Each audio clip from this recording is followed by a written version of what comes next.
Devil Is Due second, American Chance, and that did it decisively. He beat Devil Is Due by 6. This story begins with two labels that should have ended everything: Addict, Infertile. Jerry Bailey carried a private fight that could have cost him every elite mount. Cigar carried a future that could not be passed on, a champion with no foals to copy his greatness. Neither looked like destiny at first. Bailey was one rider in a ruthless business of weight cuts and closed doors. Cigar was talented, but not yet feared. Then Aqueduct changed the sport. Bailey got the call, climbed aboard, and the stretch run started to look inevitable. Wins became a streak. A season turned perfect. The pressure followed them across continents, right into history. And when the streak finally cracked, the grandstand learned racing's hardest truth: even legends can be beaten. Jerry Bailey was born in Dallas, Texas, and learned early that racing rewards repetition more than applause. As a teenager, he rode quarter horses, then stepped into thoroughbred racing at 17. The backstretch taught him the real rules: make weight, show up before dawn, and stay sharp when a split-second decision decides the trip. Bailey did not build his reputation on bravado. He built it on preparation. He watched how a field would sort itself into the first turn, who would press the pace, who would take back, and where the clean lane might open late. He treated every ride like a problem to solve, not a gamble to survive. That mindset carried him into the biggest barns, but it also left him alone with pressure.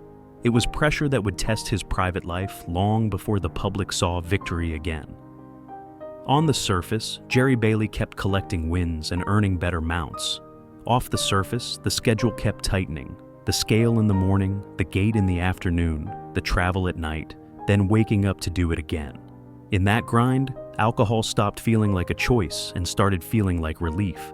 It dulled nerves, then demanded more space until it threatened the one thing a jockey cannot lose: control. Racing punishes uncertainty.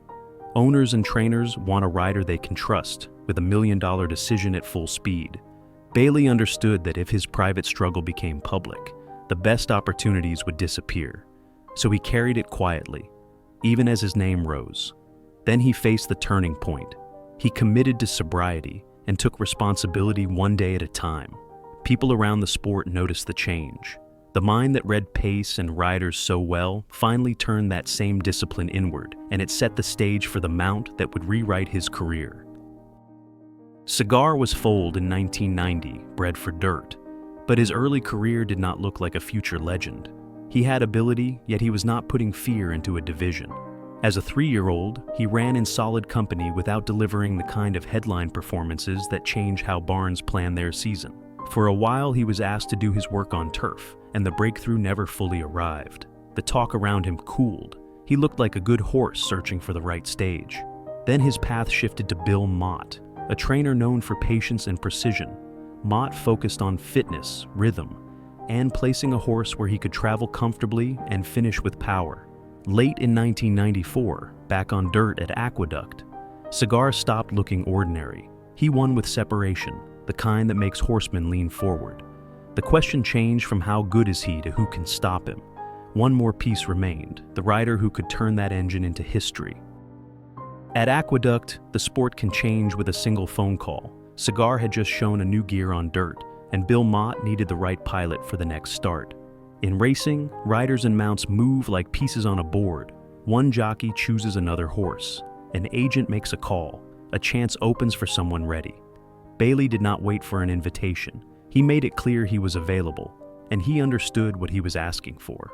This was not an ordinary stakes ride. This was a horse that could control pace, relax, and still finish like a sprinter. The day of the New York Racing Association Mile in 1994, Bailey climbed aboard and rode with patience. He kept Cigar comfortable, saved ground, and asked at the right moment.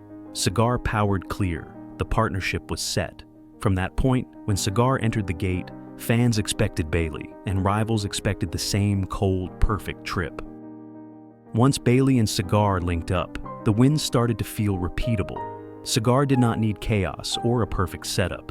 He could break clean, settle just off the leaders, and cruise with his ears up, saving energy while others fought the pace. That is the kind of horse that turns a race into a lesson. Bailey matched him with discipline. He did not chase early speed. He measured it.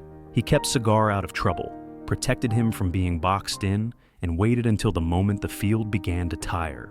Then he would ask for a long, steady run that never looked rushed. Rivals hated that style because it left them no obvious weakness to attack. If they went fast, Cigar sat behind and pounced. If they went slow, Cigar could still finish. The streak was not luck. It was a pattern built on control. Each win added weight in the saddlecloth, more eyes in the grandstand, and more pressure in the barn, and they kept delivering. In 1995, the partnership stopped being a streak and became a takeover. Cigar did not just win. He won like a horse who could answer any question a race asked. If the pace was sharp, he settled and waited. If the pace was soft, he moved early and made it honest. Jerry Bailey kept him in rhythm, saving ground, avoiding traffic, and never turning the race into a wrestling match.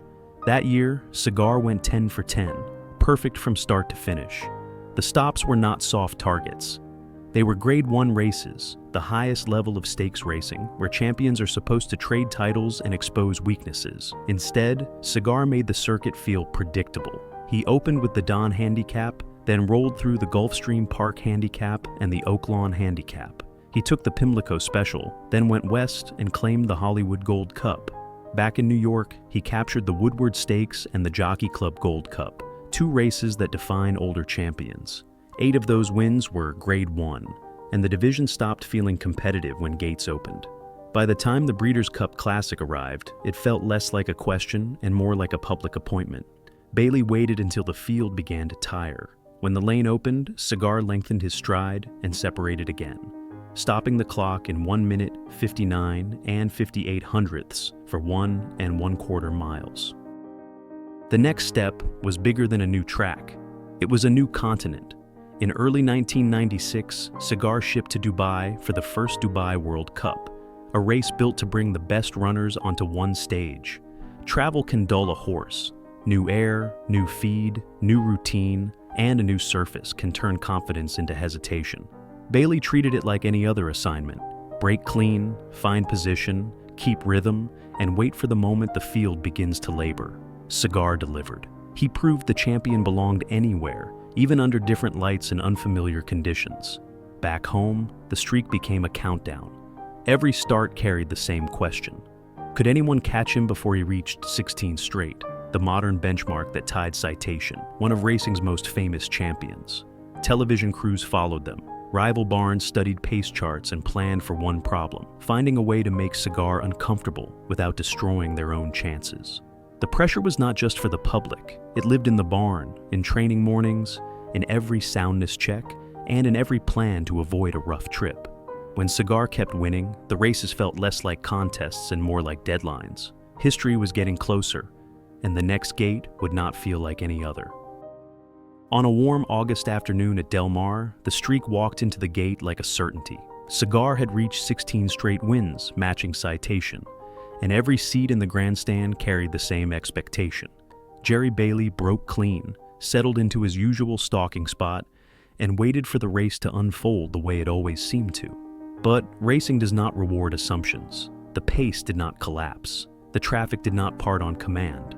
A fresh rival found his rhythm, and the surface that once felt effortless began to feel a fraction slower under Cigar's feet. Bailey asked, and Cigar answered with heart. Yet the answer was not enough. Dare and Go swept past and held him safe at the wire. For a moment, the crowd did not know how to react. People had come to witness history extend, not to watch it stop. That is why the loss landed harder than an ordinary defeat. It forced everyone to remember what dominance can hide. Champions are still horses. They have days when their best is not perfect, and when small margins turn into a result that looks impossible in advance.